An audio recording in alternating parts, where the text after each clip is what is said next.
You didn't hear President say we want the truth when the lawyer, the Yoko chief, gave the report to him. And this president was lying through his teeth. He knew he was lying to the people of Ghana. He knows all about it. Yes, he knows all about it. He knows he has lied heavily. He knows all about it. And then he was sitting there. That's exactly what Nixon did. And I'm telling you, Mr. President, if you don't know what happened to Richard M. Nixon on the Watergate case, please go and read it. Because this Wyoming case stinks, and you are directly involved. Let me continue, fellas. And look at all the indications. It shows that our president as well as our founder, they are not in good terms. And one of the reasons that can stand on the way of a party to win a political party is unity. Okay. So that look at all indications. It's like the president, look at the gain and the Funke issues that came up during the election between Miles and Kunadu. It shows that there wasn't any unity between the president and this. And we are saying that the president must stand up and make sure that there's unity between him and the president. Okay, Abugri. Hello? Yes, I'm with you, fellas. Yeah, Eyazu. And yes, that. Because me, I'm not seeing fellas. I'm not. After several postponements, the Congress finally came on, albeit a bit delayed because they had to wait for the court order.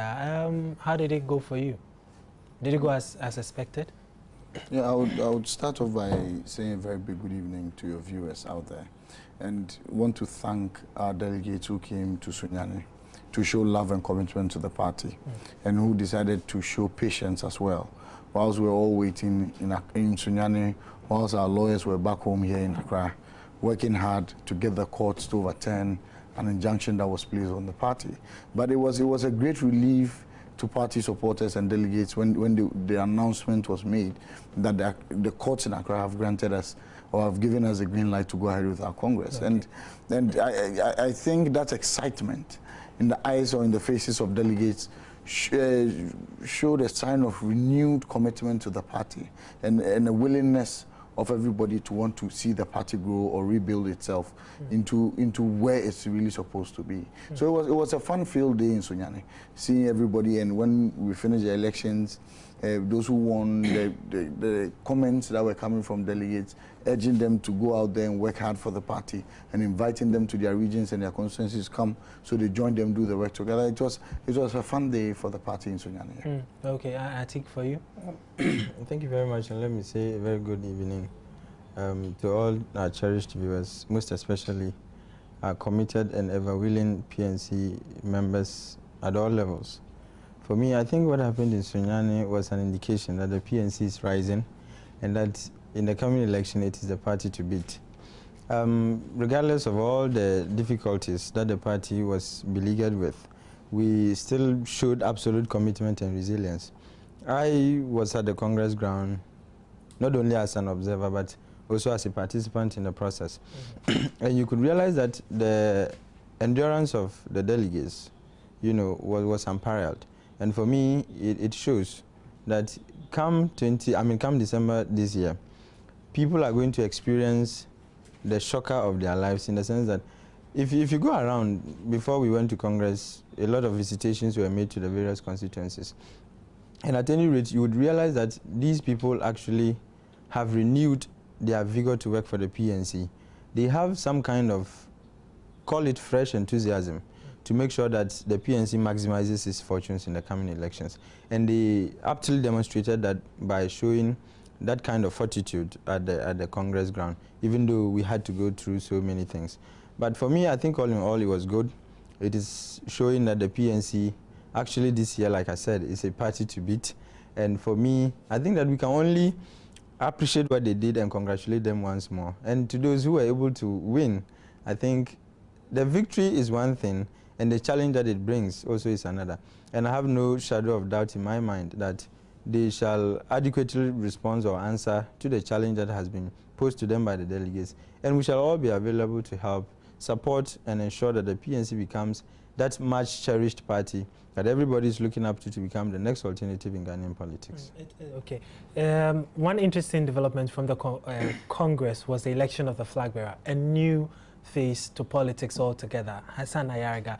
I know both of you were also candidates, but were you, apart from thinking about and praying that you were in your respective positions, were you wondering or did you have any doubt or certainty as to whether Hassan was really going to be able to beat Dr. Mahama, who has gone for, I think, 4 times, and seeking the 5th one? You see, as the policy analyst of the party, I do some work with the constituencies. And after our last election, I did a performance appraisal, you know, trying to bring out the issues that accounted for our somewhat abysmal performance in the last election. What came out clearly was the issue of organization.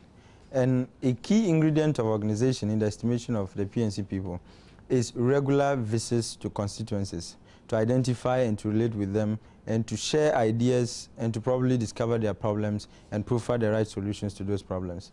So I had already said before we even went to Congress that any candidate seeking to become the party's flag bearer would make a great deal of difference if the person took this advantage of going around the constituencies to familiarize with the constituency delegates and so on. Because it was a non-negotiable demand by the constituency executives that, you know, there is this subculture within the party that after elections when things don't go right, everybody, you know, feels so disillusioned, and it appears activities within the party go to sleep.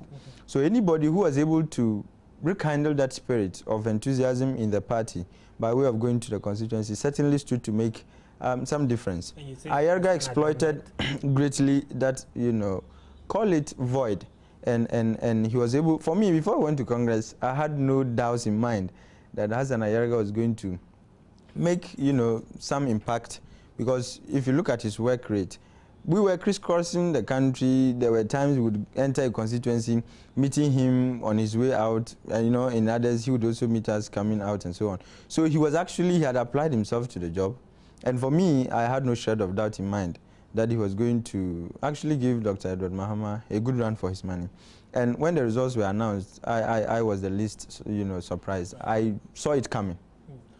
Some have also suggested that Dr. Mahama probably did not win this time because some of the party members were fed up, particularly the delegates who had the power then, they were fed up with his inability to make much progress in the election, in the national elections, and also because of the constant infighting that has been happening within the party. Did you think that was also a contributory factor? Largely so, largely so. But as Atik said, the void that was created had to be filled, and that gap was so widened. Because I remember I was in the northern region. I went to Mio constituency. I got to Mio constituency as late as 11:30, almost 12 midnight. But I had the constituency chairman with his executives sitting down and waiting for me where they didn't even have electricity. And the excitement of the fact that for the first time they are seeing aspiring executives of the party coming around to even meet them was an excitement to them. And they told me at Congress, anybody who manages to get to their end, they are going to show support to.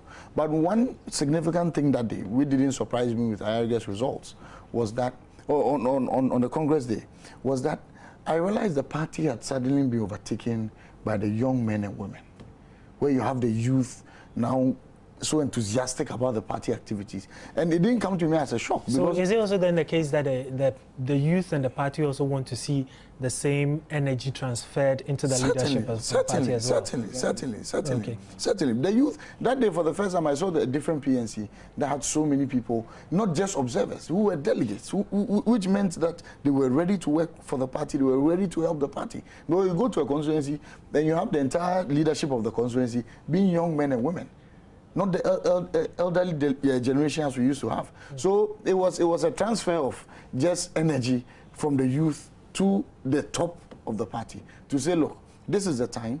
The MPP is providing the alternative, which is Nana Addo Dankwa probably, who is not youth himself. The NDC is providing an alternative in JEA Mills, who is not youth himself. The CPP is yet to go to Congress. The PPP is yet to go to Congress. We should set the pace and welcome more young men and women into our party. Let's make our party now youthful and vibrant. So I'm sure that is the rationale, the thinking of delegates. And excitement was everywhere after. Apart from that, what else about the man Hassan Ayarga attracted the delegates to vote for him, because really he has no political background. He's a businessman. He's worked all over the place in Germany, and currently he is the chairman and CEO of Hassan Ayerga & Co., which is a haulage company, and he also has a chain of restaurants, the Hello Pizza chain of restaurants, and he's also started up a business called Cleaners Ghana, which is an e-waste. So this is someone who really has buried himself all this time in business. He joined the PNC in 2002. Some would say, well, he became, if I can put it, he became more active in the PNC in 2002. Some would say this is someone fairly new to politics. So why would the PNC then want to get someone like that as their flag bearer? Do you agree with me if I say business is the way to go now currently in terms of governance? As a country, you need a business-minded individual to manage the affairs of the country. Not just a business-minded person, but somebody who has done business over a period of time. So the political experience doesn't count? You see, the Obama of Ghana has been born. This is the Obama of Ghana.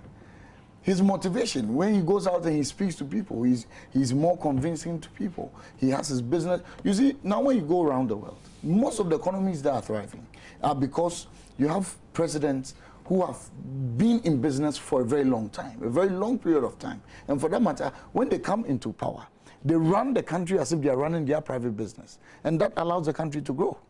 That opens up the country for different investors to come in. So that charm and that experience he's got, I believe when you have the experience of management and you fuse it with politics, you excel very well.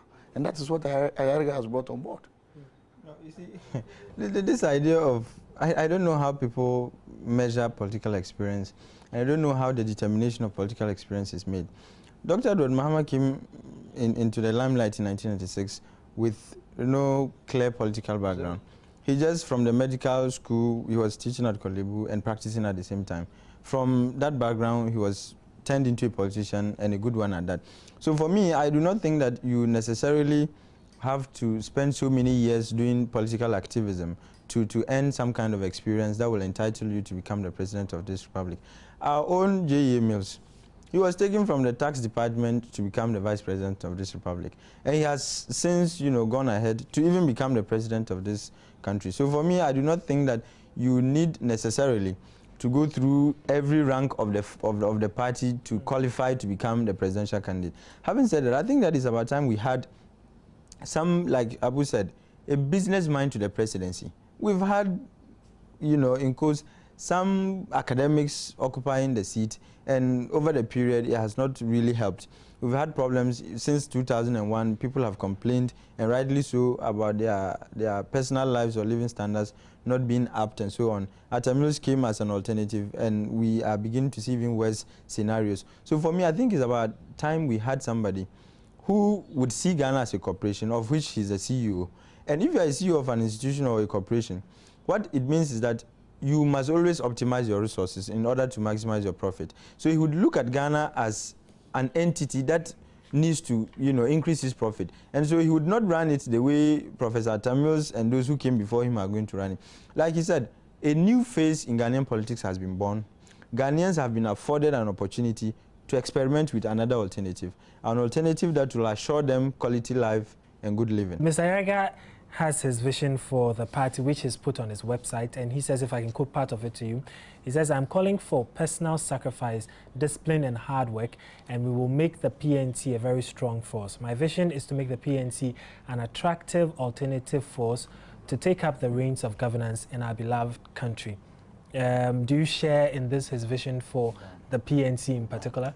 I mean, these words are actually symptomatic of a leader who is coming with a bang. Just listen to the words, so inspiring and so, on the point. If you look at the PNC, a lot of the time people have said this is the party that needs to give MPP and the NDC. I mean, we need to provide these two alternatives. We need to provide Ghanaians an alternative to look beyond these two parties. And that is exactly what he's seeking to do. People are tired experimenting MPP and NDC. They oscillate between two uncomfortable alternatives. They tell you, NDC is not too good. But in the circumstance, probably your party would not win. So let me vote for the NDC or, and vice versa. But it's about time we tried to present the PNC as an alternative to look at beyond the NDC and MPP. And if he's saying that this is his vision, and I think this is a vision that is shared by every member